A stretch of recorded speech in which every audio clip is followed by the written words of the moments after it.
ജിത്തു മാധവൻ സൂര്യയെ വെച്ചൊരുക്കുന്ന ചിത്രമാണ് സൂര്യ 47. പ്രഖ്യാപനം വന്നതു മുതൽ സൂര്യ ആരാധകർ ഏറെ പ്രതീക്ഷ വയ്ക്കുന്ന ഒരു സിനിമ കൂടിയാണിത്.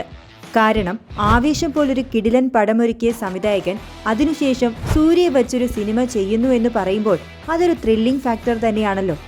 വമ്പൻ ബജറ്റിലാണ് ഈ ചിത്രം ഒരുങ്ങുന്നത്. സിനിമയുടെ നിർമ്മാണം സൂര്യ തന്നെയാണ്. നടന്റെ പുതിയ ബാനറായ ഴകരമാണ് സൂര്യ 47 നിർമ്മിക്കുന്നത്. ഈ സിനിമയുടെ ഓരോ അപ്ഡേറ്റുകൾക്കായും കാത്തിരിക്കുന്ന ആരാധകർക്ക് മുന്നിലേക്ക് സിനിമ എങ്ങനെ പ്രസന്റ് ചെയ്യണമെന്ന് തങ്ങൾക്കിപ്പോഴും അറിയില്ല എന്നാണ് ജിത്തു മാധവൻ പറയുന്നത്. സിനിമയുടെ ടൈറ്റിലും ഫസ്റ്റ് ലുക്കും ഒന്നും ഇതുവരെ പുറത്തുവിട്ടിട്ടില്ല.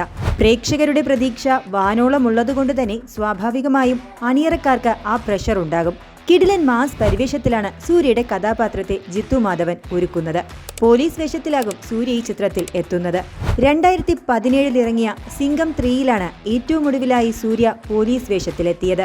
കാക്ക മുതൽ സൂര്യയുടെ പോലീസ് വേഷങ്ങളെല്ലാം കിടിലമായിരുന്നല്ലോ. സിനിമയുടെ OTT റൈറ്റ്സ് ഷൂട്ടിംഗ് തീരും മുൻപ് തന്നെ നെറ്റ്ഫ്ലിക്സ് സ്വന്തമാക്കിയിരുന്നു.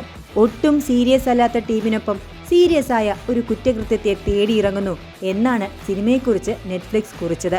ത്രില്ലിനും ആക്ഷനുമൊപ്പം ഒരു പക്കാ ഫൺ സിനിമ കൂടിയാകും സൂര്യ 47 എന്ന സൂചന കൂടി നെറ്റ്ഫ്ലിക്സ് ഇതിൽ നൽകുന്നുണ്ട്. ഫൺ മാസ് സിനിമയായ ആവേശത്തിന്റെ ഡയറക്ടറിൽ നിന്ന് അങ്ങനെ ഒരു സിനിമ എന്തായാലും പ്രേക്ഷകർ പ്രതീക്ഷിക്കും.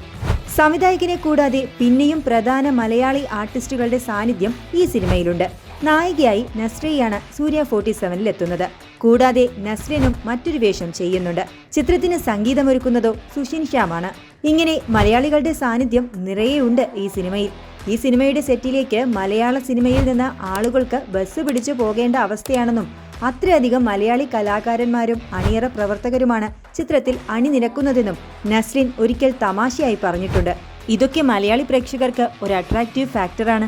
ഏതായാലും സൂര്യ ജിത്തു മാധവൻ ചിത്രത്തിൽ എന്തൊക്കെയാണ് ഒരുങ്ങുന്നതെന്ന കൂടുതൽ അപ്ഡേറ്റ്സിനായി നമുക്ക് കാത്തിരിക്കാം.